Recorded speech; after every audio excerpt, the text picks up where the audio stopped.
శేషాచలం అడవుల్లో జరిగిన 20 మంది కూలీల ఎన్కౌంటర్ ఘటనపై ఏపీ పోలీసులు హైకోర్టుకు నివేదిక సమర్పించారు. ఎదురుకాల్పుల్లో పాల్గొన్న పోలీసులపై కేసు నమోదు చేశారా అని ఈ సందర్భంగా కోర్టు ప్రశ్నించింది. పోలీసు నివేదిక స్పష్టంగా లేదన్న హైకోర్టు పూర్తి వివరాలతో మరోసారి నివేదిక సమర్పించాలని డీజీపీని ఆదేశించింది. అసలు కోర్టు ఏమందో మా కరెస్పాండెంట్ తిరుమల్ మరింత సమాచారాన్ని అందిస్తారు. ఆంధ్రప్రదేశ్ రాష్ట్ర ప్రభుత్వం మొన్న శేషాచలం అడవుల్లో జరిగిన ఎన్కౌంటర్పై నివేదిక సమర్పించింది హైకోర్టుకి.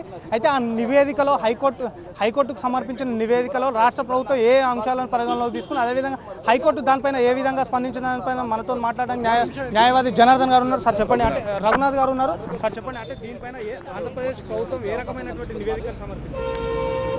నివేదికలో ప్రధానంగా కోర్టు నివేదిక ఒక 20 పేజీల నివేదికను చూడగానే మొట్టమొదటి ప్రశ్న న్యాయమూర్తి గారు అడ్వకేట్ జనరల్కి వేసింది ఏంటంటే, మీరు కేసు ఎవరిపైన నమోదు చేశారు?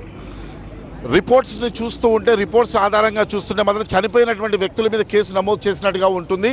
కాబట్టి ఇది న్యాయబద్ధమా, ఈ రకంగా రిజిస్టర్ చేయడం అనేటటువంటిది చట్టబద్ధమా అనేటటువంటి ఒక ప్రశ్న ఇస్తారు. అడ్వకేట్ జనరల్ గారు ఇంకా నేను రిపోర్ట్ని పూర్తిగా సంపూర్ణంగా చూడలేదండి, నాకు మండేకు టైం ఇవ్వమంటే, లేదు మీరు ఖచ్చితంగా రిపోర్ట్ చూసి తను వేసినటువంటి ప్రధానంగా 2 ప్రశ్నలు, ఒకటి కేసు ఎవరి మీద వేశారు, దానికి సంబంధించినటువంటి వివరాలు, ఎఫ్ఐఆర్ వివరాలు మీరు తీసుకురావాలి. అదేవిధంగా ఇన్వెస్టిగేషన్ ఎవరు చేస్తున్నారు, హూ ఈస్ కండక్టింగ్ ఇన్వెస్టిగేషన్. ఎందుకంటే ఇంత పెద్ద సంఘటన జాతీయ స్థాయిలో దీనికి వచ్చినటువంటి ఒక సీరియస్గా వచ్చినటువంటి వయలేషన్ని ఏదో లోకల్గా ఉన్నటువంటి ఎస్డిపిఓ ఇన్వెస్టిగేషన్ చేయడం అనేటటువంటిది సరైనది కాదు. కాబట్టి ఈ రెండింటిని మధ్యాహ్నం పూట ఈ రెండింటి నుంచి స్పష్టంగా వివరాలు తీసుకొని మీరు కోర్టు ముందుకు రావాలని చెప్పి కోర్టు అడ్వకేట్ జనరల్ని ఆదేశించడం జరిగింది. అంటే మేము కూడా చాలా స్పష్టంగా అనేది ఏంటంటే, ఈరోజు 2 ప్రత్యక్ష సాక్షులు, ఈ సంఘటన జరిగినటువంటి వ్యక్తులు ఈరోజు కోర్టు ముందు వచ్చి వాంగ్మూలం ఇవ్వడానికి సిద్ధంగా ఉన్నారు. ఈ రాష్ట్ర ప్రభుత్వం వాళ్ళకి రక్షణ కల్పిస్తే ఎన్కౌంటర్ ఏ రకంగా జరిగింది, ఎట్లా వీళ్ళని పట్టుకెళ్లారు అనేటటువంటిది వాళ్ళు చెప్పడానికి వివరంగా ఉన్నారు. చంద్రబాబు నాయుడు ప్రభుత్వము ఇది చాలా జెన్యూన్ ఎన్కౌంటర్గా చిత్రీకరిస్తుంది.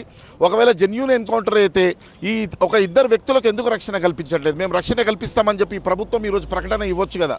ఈ ప్రకటన ఇస్తే ఖచ్చితంగా వాళ్ళు ఈరోజు ముందుకు వస్తారు, కోర్టు ముందుకు వస్తారు, వాంగ్మూలం ఇస్తారు. దాని ప్రకారంగా ఇన్వెస్టిగేషన్ ఇంకా చాలా పద్ధతిగా, చాలా పారదర్శకంగా జరిగే అవకాశాలు ఉన్నాయి.